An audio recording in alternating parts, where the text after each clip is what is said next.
I'm Seth. I love to run trails. I like to run long distances, and I review a lot of kit. So I want this to be helpful so that you can get out and enjoy the trails as soon as possible.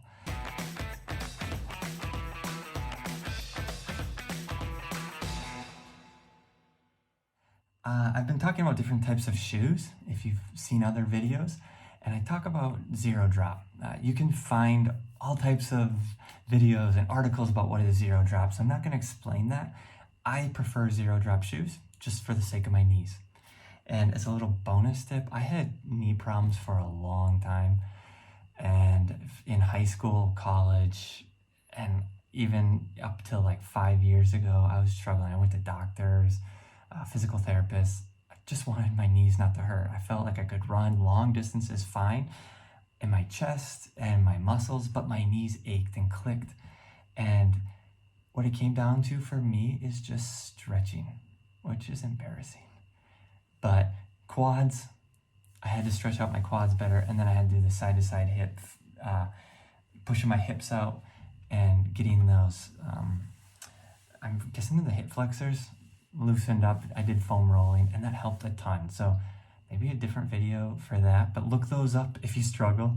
But one of the things that I did was I transitioned to zero drop for my knees, and I enjoy it. This shoe is dirty because I got back about an hour ago from a run up the mountains. So this is Cimalp.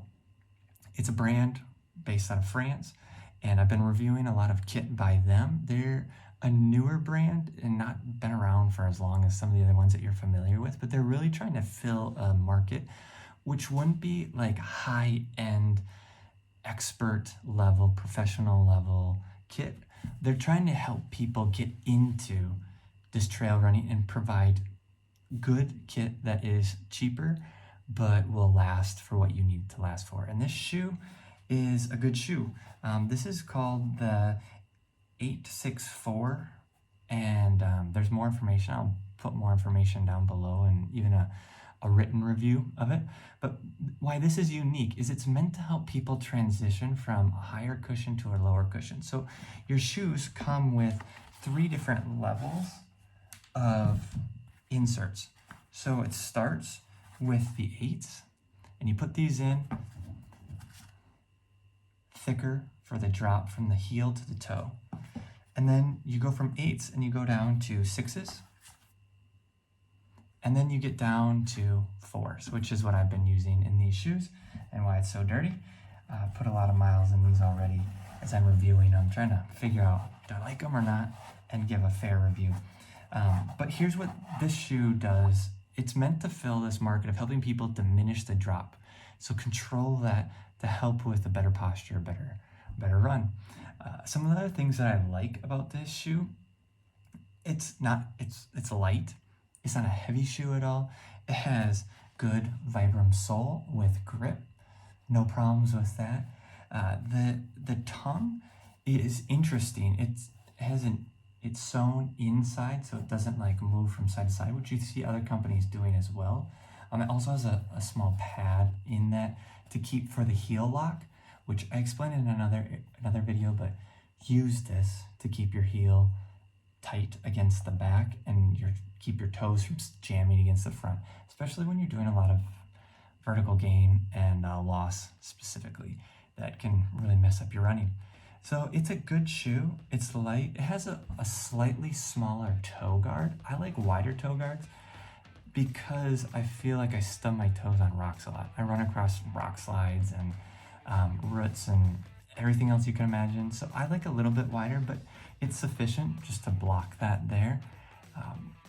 One of the problems that they run into, the wider the toe guard, can be heavier, more expensive, but I prefer that. So that would be a diminished part about it. One of the reasons why I wouldn't necessarily recommend this to someone who's about to run their first 100 is I personally like a wider toe box. I mentioned that with the Ultra shoes. I really like those. But this is a good shoe to get lots of miles in. I haven't found quality issues. I haven't had problems with anything with the shoe. It's a good shoe, and it's specifically meant for those who want to diminish the heel to toe drop. And you might find that it hurts your back or hurts your knees to start doing that.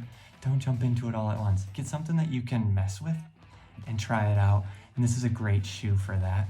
And it comes with the different inserts to make it possible. So I would recommend this shoe for someone interested along those lines and just a good trail shoe. So this is Cimalp, and they're just a newer company that's trying to provide quality kit for cheaper cost and get people out the door. And I appreciate that. Keep your eyes on the trail and keep them open.